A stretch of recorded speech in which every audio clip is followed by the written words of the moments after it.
let's see. Let's see, the orange one, that's going to be, should be about 10 volts. So I'm going to try to hold this in here and try to get this lined up with one hand and all. You know what? Wait a minute. Let me set this camera down. How's this? Alright.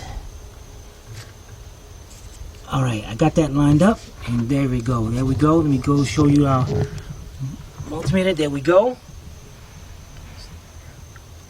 Just about 10 volts, 9.2. Alright, that's great. Now, let's go to our other side. The brown with the yellow.